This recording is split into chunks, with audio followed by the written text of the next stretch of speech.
In this video, I want to show you how to turn on and off the controller vibration of your Nintendo Switch or Switch Lite. It's very easy. First, let's go on the home screen, press the home button over here, and then we're gonna select settings. It's this icon here. You can click with your finger or you can select with the buttons. It's the same thing. So once you're in the settings, on the left side menu, we need to go down until we select controllers and sensor, and then on the right side menu right over here, go down and you're gonna have controller vibration. This is the first place we need to go if you want to turn on or off. So right now it's on. If you click, it will switch to off.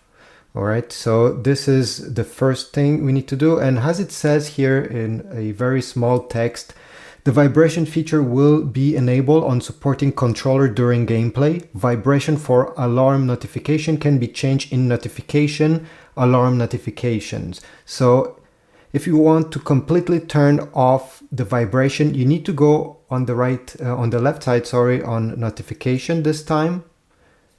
And then once you're over here on the right side menu, go down, select alarm notification.